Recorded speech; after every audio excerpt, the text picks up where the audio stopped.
Thinking about a trip to Thailand? You've seen the photos, the turquoise water, the limestone cliffs, and those iconic long-tail boats. But here's the problem.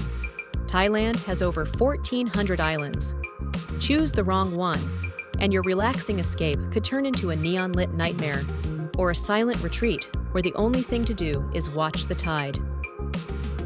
Today, we're ranking the top Thai islands for 2026 to help you find your perfect match.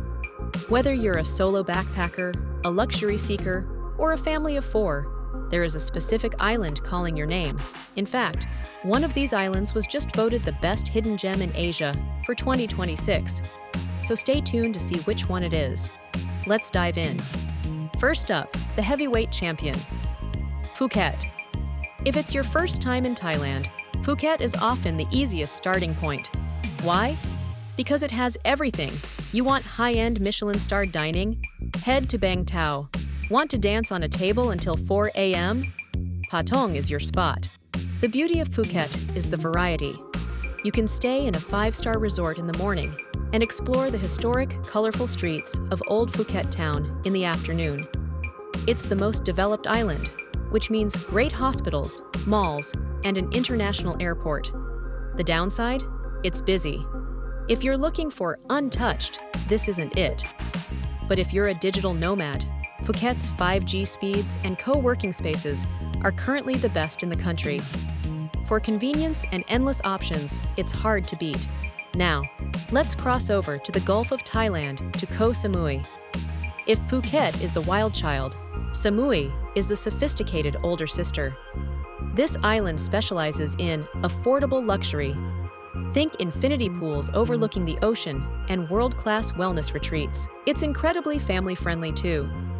The beaches like Chuang Mon are calm and shallow, perfect for kids. Plus, Samui has its own airport, which, honestly, is the most beautiful airport in the world. It looks like a tropical garden. It's more expensive than other islands, but for a polished, stress-free vacation, Samui is the gold standard. Pro tip: if you want to escape the resort bubble, head to the Fisherman's Village on a Friday night for the island's best street food market. Just a short ferry ride from Samui is Koh Phangan. Most people hear Phangan and think of one thing: the full moon party. And yes, once a month, Haed Rin Beach turns into a massive neon-painted festival. But here is a secret. Phangan is actually one of the most peaceful islands if you stay in the north. The Srithanu area has become a global hub for yoga, healing, and vegan food. It's got a rugged jungle vibe that Samui lacks. It's the best island for those who want a split personality trip, party for 2 nights, then meditate for 5.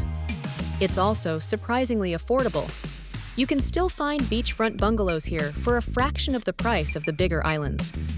Before we get to the best islands for diving and hidden gems, I wanted to mention something quickly. If you're feeling overwhelmed by the logistics of island hopping, check the description below. I've put together a list of everything you'll need for the perfect trip, including links to all the spots mentioned today and a free travel planner. It's completely free and designed to help you map out your route without the stress. Okay, back to the ranking. Continuing through the Gulf, we hit Koh Tao, or Turtle Island. This is the smallest of the main 3 Gulf islands, and it has a completely different energy. It is the scuba diving capital of the world. Because so many people are there to get certified, the vibe is young, social, and adventurous. Even if you don't dive, the snorkeling right off the beach at Shark Bay or Tanote Bay is incredible. The sunsets at Seri Beach are legendary, and everything is walkable or a quick scooter ride away. It's compact, vibrant, and surprisingly budget-friendly. Keep an eye out for whale sharks. 2026 has been a record year for sightings in this area. Moving back to the Andaman side, we have to talk about Koh Phi Phi. This is the island you see on all the postcards. It's famous for Maya Bay, the beach from the beach. Phi Phi is stunning, but let's be real. It's crowded. The main village is a maze of narrow alleys with no cars, just foot traffic and bicycles. It's a huge party hub for backpackers. If you want dramatic limestone cliffs and crystal clear lagoons, it's a must-see. But if you hate crowds, maybe just visit on a day trip or stay on the quieter Long Beach, away from the main pier. The hike up to the Phi Phi viewpoint is a rite of passage, but do it at sunrise to avoid the midday heat and the selfie sticks.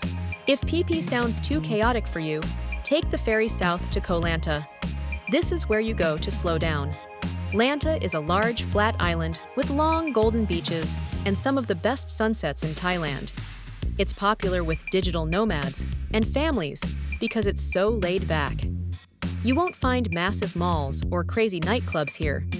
Instead, you'll find cozy beach bars with fire shows, friendly locals, and a sense of space. It's the best island to rent a scooter and just explore without a plan. Make sure to visit the Koh Lanta National Park at the southern tip for untouched beaches and some very cheeky monkeys. Finally, we have the hidden gem, though it's not so hidden anymore, Koh Lipe. Located way down south near the Malaysian border, it's a bit of a mission to get to, but it is worth every second of the journey. The water here is a different level of blue. They call it the Maldives of Thailand for a reason. You can walk across the entire island in 30 minutes. There are no cars, just beautiful walking streets and white sand that feels like flour. It's romantic, intimate, and perfect for couples or anyone who wants that end-of-the-world feeling. Since it's so far south, it often stays sunny here even when the northern islands are seeing rain. Now, before you go, here is the cheat sheet for your 2026 trip. When should you go? For the West Coast, Phuket, Phi Phi, and Lanta, aim for November to April. For the Gulf Islands, like Samui and Koh Tao, the weather is actually best from January all the way through September. Budget-wise, if you're backpacking, you can get by on about $40 to $50 a day. For a comfortable mid-range trip with nice hotels and a few tours, budget around $100. And if you're going full luxury, the sky is the limit, but $250 a day will get you a private villa and 5-star service. So, which one is right for you? If you want variety, go to Phuket. For luxury, Samui. For diving, Koh Tao. And for pure, unadulterated beauty, make the trek to Koh Lipe. No matter which one you choose, Thailand's islands are a rite of passage for any traveler. Just remember to check the season before you book, as the weather on the east and west coasts can be totally different. If you found this guide helpful, don't forget to like, share, and subscribe. And definitely hit the bell to get notified every time I release a new video. Thanks for watching, and I'll see you in the next one.